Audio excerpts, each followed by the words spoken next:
sais que je vais pas me m'offusquer quand je fais ce choix-là, j'ai pas ma famille de côté. Je le sais très bien. Et ça vaut pas le coup, C'est une année particulière qui s'achèvera bientôt. Et la catastrophe nucléaire du printemps dernier. Quelles conséquences? Quels sont les enjeux de l'enquête qui suit son cours? L'enquête qui suit son cours. Plusieurs dirigeants de la centrale pourraient être inquiétés. Une véritable défiance vis-à-vis des On nous cache des élites. choses. On nous cache des choses.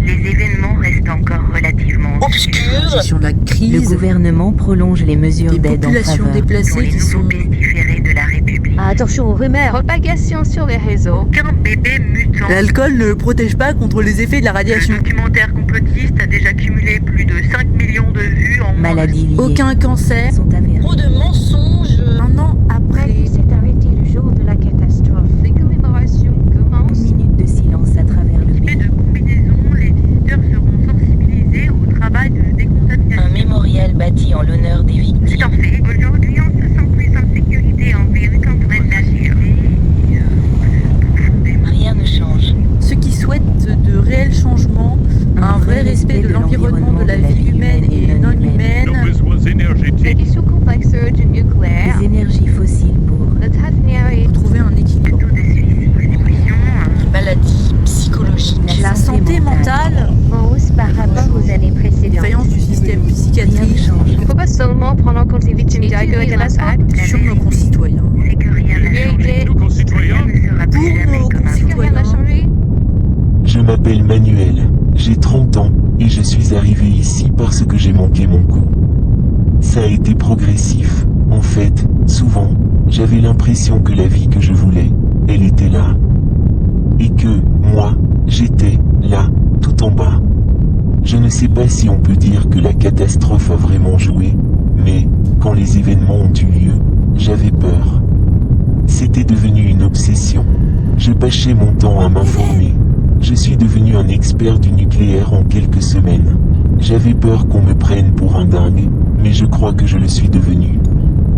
Ma compagne était tombée enceinte. C'était un peu avant la catastrophe, et quand j'ai su, quand elle m'a annoncé la nouvelle, c'était le plus beau jour de ma vie. J'en ai pleuré de bonheur. Parce que Marissa, après, il y a eu l'accident nucléaire. J'ai eu vraiment peur pour elle. Ce qui s'est passé à Tchernobyl, même si les explications manquent encore aujourd'hui. Il y a eu des milliers de femmes qui ont avorté à l'époque. À cause de la peur, oui, et parce que le gouvernement soviétique ne disait rien pour toutes ces femmes. C'était plus sûr de faire comme ça. D'autant que des malformations et des maladies chez les enfants de Tchernobyl. C'est un fait, c'est une réalité, tout ça a existé. Je ne voulais plus que Marissa sorte, et certains jours, tout allait bien, on vivait comme avant. Elle a perdu notre enfant à 8 mois et demi de grossesse, elle a dû accoucher. Mais ça je ne veux pas le raconter. Encore aujourd'hui on attend de comprendre. Mais je ne peux pas m'empêcher de me dire que c'est lié. C'était peut-être un problème génétique, psychologique, le stress. Mais peut-être que c'était à cause des radiations. C'est difficile d'en parler. Aujourd'hui, j'essaie de me reconstruire, de me faire aider ici. Oui, une fille, Eden, on voulait l'appeler Eden. Notre paradis perdu.